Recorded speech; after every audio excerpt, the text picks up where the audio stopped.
আপনারা আমি একটি কথাই বলবো, আমরা যারা রিমান্ড কেটেছে, জেল কেটেছে, আমাদের ছেলেদেরকে যারা প্রশ্রয় দিয়েছে, আজকে যিনি এই কসবার মাটিতে পা রেখেছে, চুরি করে সেই গোপীনাথপুর দিয়ে পালিয়ে গিয়ে যিনি প্রাণ দিতে এসেছে, সেই লোকটি আওয়ামী লীগের সাথে আঘাত করে এসেছে। আমরা তাকে কসবা উপজেলা থেকে অবাঞ্ছিত ঘোষণা করলাম। আপনি যদি আগামী কোন সমাবেশে কসবাতে পা রাখার চেষ্টা করুন, কসবা উপজেলা বিএনপি, যুবদল, ছাত্রদল আপনাকে প্রতিহত করবে। আপনি যাদের সাথে আঘাত করেছেন তারা আমাদেরকে 17টি বছর অত্যাচার করেছে, আমাদের নেতা কর্মীকে জেল কাটিয়েছে, আমাদের নেতা কর্মীকে রিমান্ডে নিয়ে অত্যাচার করেছে। কসবা উপজেলার 10টি ইউনিয়ন, একটি পৌরসভার নেতা কর্মীরা 17টি বৎসর এই কষ্টে জীবন যাপন করেছে। আপনি তাদেরকে নিয়ে কসবাতে আবার আওয়ামী লীগের শাসন চালানোর চেষ্টা করছেন। আপনাকে ক্ষমা তো করবই না, আওয়ামী লীগকে বলবো, আপনারা যারা চেষ্টা করছেন কসবা উপজেলার বিএনপিকে ধ্বংস করার জন্য, অতি সত্বরে আপনাদের সেই জবাব দেওয়া হবে। একজন লোক যারা 10টি ইউনিয়নের চেয়ারম্যান সাহেব, উপজেলার চেয়ারম্যান, সাবেক ভাইস চেয়ারম্যান গণ, সাবেক মেয়র গণ, আপনাদেরকে কাউকে ছাড়া হবে না। আমি জেলা বিএনপিকে উদ্দেশ্য করে বলছি, 1.5 মাস অতিবাহিত হয়েছে। কসবা উপজেলার যারা আমাদের উপর অত্যাচার করেছে তারা কসবা উপজেলাতে ব্যবসা বাণিজ্য এবং চেয়ারম্যান পরিষদে উপস্থিত হয়ে তাদের দল পরিচালনা করছে। আমি আপনাদের কাছে আজকে একটি নির্দেশনা চাই, আমরা যারা আজকে থেকে যারা আমাদের উপর অত্যাচার করে এখনো বাড়িতে ঘুমায়, তাদেরকে অবিলম্বে গ্রেফতার করে বিচারের আওতায় এনে তাদের শাস্তি দিতে হবে। তা না হলে কসবা উপজেলা বিএনপি, ছাত্রদল, যুবদল আজকে থেকে এই মাত্র এখন থেকে তাদের বিরুদ্ধে অবস্থান কর্মসূচি করবে। সংগ্রামী ভাইয়ের আমার, আপনি জানেন 14-16 বছর যে অত্যাচারিত হয়েছে আমাদের ছাত্রদল, যুবদলের ছেলেরা, বিএনপির কামালউদ্দিন কামাল, উসমান আরুজ সাহেব, সানাউল্লাহ ভাই, এবং তাদেরকে উমরা হত্যার মামলা দিয়ে তাদেরকে ফাঁসি দেওয়ার চেষ্টা করেছিল। আমাদের যুবদলের কারা নির্যাতিত নেতা মাসুদুল হক বয়াত টিপুকে ক্রসফায়ারের চেষ্টা করা হয়েছিল। এমনি করে আমার ভাই ছাত্রদলের সদস্য সচিব জনাব জুয়েলকে মসজিদ থেকে নামাজ পড়া অবস্থায় গ্রেফতার করা হয়েছে। আমার ছোট ভাই রাজনীতিতে এত সক্রিয় না হলেও তাকে 14 আন্দোলনে গ্রেফতার করে 17টি মামলা দিয়ে জেল হাজতে প্রেরণ করা হয়েছিল। কসবা পৌরসভার উপজেলার নেতৃত্ব দিয়েছেন শহীদুল খাঁ, পৌরসভার শহীদুল খাঁ, মুস্তফা, সাদ্দাম, আকসিনার সাদ্দাম, আরো অনেককে, উসমান, আরো অনেককে তারা গ্রেফতার করে জেল কাটিয়েছে। আমরা কিন্তু এখনো কোনো বিচার পাই নাই। বিচারের জন্য অপেক্ষা আছে।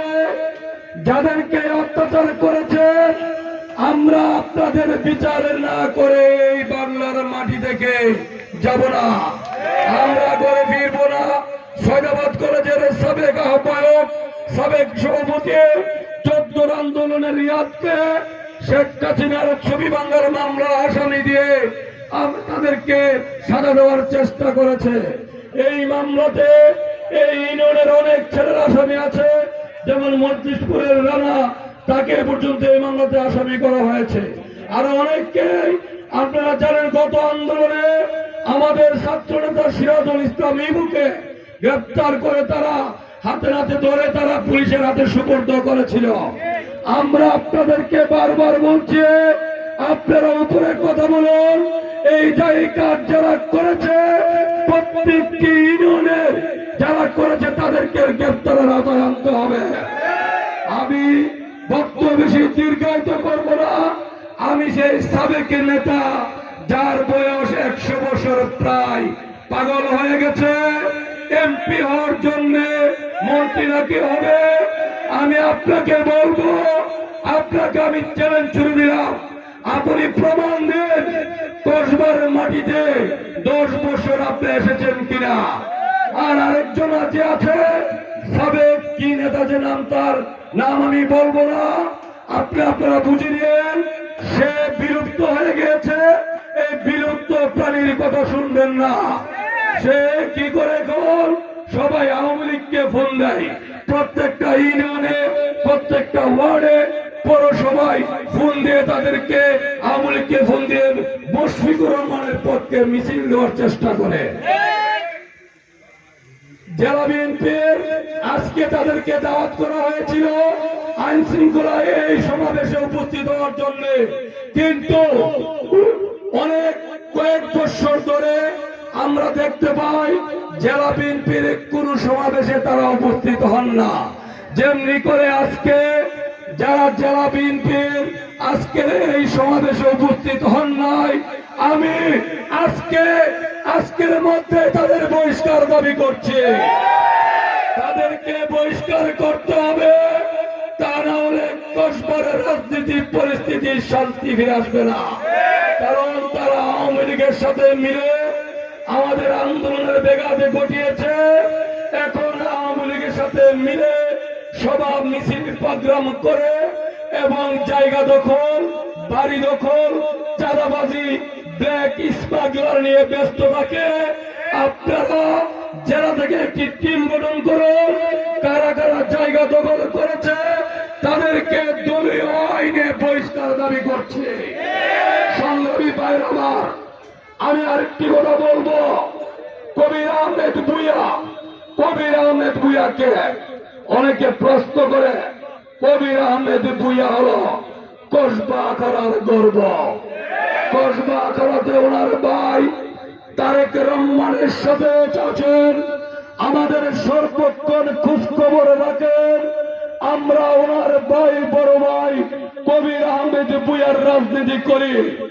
কবির আহমেদ ভূঁইয়াই হবে কসবা আখাড়ার এমপি। কবির আহমেদ ভূঁইয়াই কসবা আখাড়া পরিচালনা করবে। যদি কারো সাহস থাকে, বুকের পাতে থাকে, কোন দিন কোন জায়গায় আওয়ামী লীগ নিয়ে আমাদের সাথে লাগবে, লড়াই করবে, আসুন মাঠে দেখবো আপনাদের কতটুকু শক্তি আছে। তাই সাবধান করে দিচ্ছে, আপনারা সেই গোষ্ঠী জ্ঞাতির 2-4-5 জন নিয়ে কসবা উপজেলা বিএনপির জনস্রোতে সাথে আপনারা পারবেন না। সুতরাং আপনি সাবেক হয়ে গেছেন, আপনাকে বলে দেই, আপনি সাবেকেই সারা জীবন থাকবেন। উনি আপনাকে বলে দেয়, পাশের গ্রামে বাস আপনার, ওই কানাডাতে একটি বাড়িতে বসবাস করতেন, এই বাড়ি কেনার টাকা কোথায় পেয়েছেন? 10% আপনি 10% টাকা নিয়ে সম্পদ করেছেন। দেশ টিভি বিক্রি করেছেন আওয়ামী লীগের কাছে, নমিনেশন বিক্রি করেছেন। আপনাকে আমরা 12 বছর আগে অবাঞ্ছিত ঘোষণা করেছি। এই 3 লাখ পীরের মাটিতে এমনি করে একটি মাইকে আমি বক্তব্য দিয়ে বলেছিলাম, আপনাকে অবাঞ্ছিত ঘোষণা করা হয়েছে। আপনার বয়স 99, 100 বছর প্রায় আপনি কসবার মাটিতে আপনার ঠাঁই নাই। সংগ্রামী ভাইরা আমার, বক্তব্য আমার বাইরে রাখবেন। আমি আমার বক্তব্য বেশি দীর্ঘায়িত করতে চাই না। খুদা হাফেজ। বাংলাদেশ জিন্দাবাদ, বাংলাদেশ জাতীয়তাবাদী দল জিন্দাবাদ, শহীদ জিয়া অমর হোক, দেশ নেত্রী বেগম খালেদা জিয়া জিন্দাবাদ, তারুণ্যের অহংকার তারেক রহমান জিন্দাবাদ, প্রিয় নেতা আমাদের কবির আহমেদ ভূঁইয়া ভাই জিন্দাবাদ, জিন্দাবাদ, জিন্দাবাদ। এই পর্যায়ে সংক্ষিপ্ত বক্তব্য রাখার জন্য আমি অনুরোধ করছি কসবা উপজেলা ছাত্র যুবদলের সাবেক সভাপতি, বর্তমান পৌর বিএনপির বিপ্লবী আহ্বায়ক জনাব শরীফুল ইসলাম